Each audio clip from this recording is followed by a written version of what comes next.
What support can or should the UK offer Israel? Let's speak now to the Conservative MP and former Defence Select Committee Chair. That's Tobias Ellwood, who joins me live from Westminster. Tobias, thank you so much for joining us this evening here on Talk. So we were just hearing from Yotam Kofino, who's the foreign editor of Jewish News in Israel, that the response by Benjamin Netanyahu and his government will be both painful and strategic. That doesn't sound like they're going to be peaceful in terms of their response. What do you think that government should do in response to the significant attack on Saturday? Well, there's a lot of work going on behind the scenes to make sure that we can move forward from the very tense situation that's developing in the Middle East. It's the conversation that the Prime Minister had with Prime Minister Netanyahu would have focused on making sure that we remain measured and show strategic patience. There is every prospect that this could escalate further, and that's in nobody's interest, including Israel. The world is showing sympathy and support for Israel right now.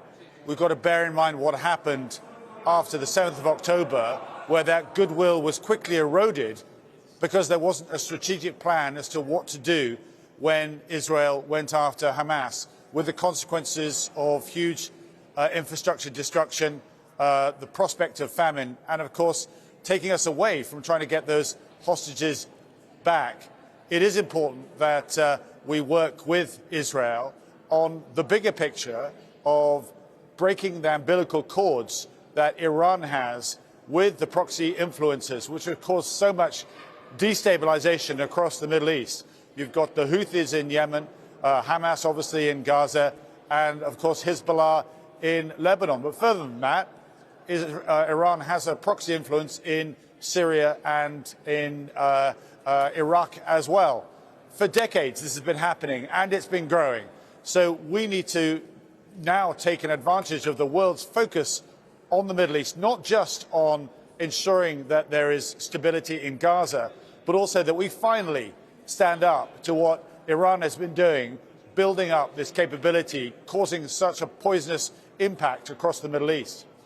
But let me ask you, because Israel has been saying all of these things for years. They talked about the fact that money that was supposed to be going to help the Palestinians and provide aid was going into building tunnels and munitions. We ignored their warnings. We ignored the fact that the rockets were being piled into Israel on a daily basis. We ignored the fact that they were warning us. We also ignored their warnings on Iran and their nuclear and other capabilities, and we dismissed that and we took no action.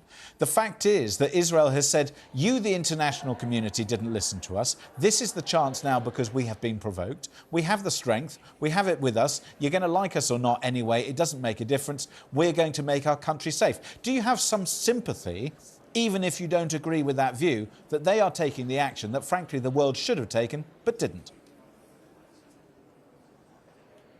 Yes, I mean, that's similar to what I've said, is that we've been perhaps too risk-averse in standing up to Iran, in standing up to the revolutionary regime that, as I said, has pursued a very different agenda and dangerous agenda across the Middle East. There was an opportunity, actually, when Donald Trump was in office, when he took out General Soleimani, who leads the Quds Force. He himself was responsible for nurturing those relationships with the proxy influences across the Middle East.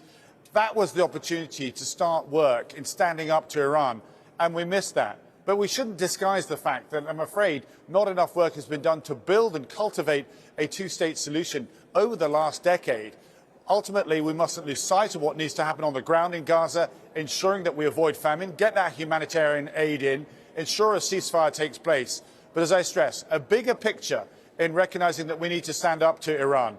If Israel responds and retaliates in a major way that sees Iran then retaliate again, I suspect Iran's response will be to close the Straits of Hormuz. This will prevent 20 to 30% of the world's oil being able to get out of from Qatar and from other parts of the Middle East.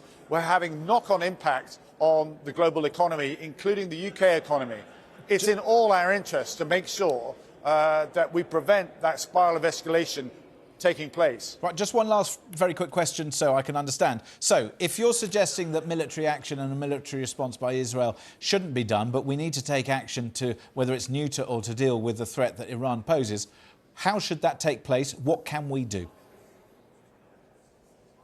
Well, this is for the cognitive thinking to take place with the Gulf nations, with the United States, with Britain and other allies, to make sure that what we do is have an assertive strategy, a grand strategy that starts to curtail Iran's influence in the Middle East.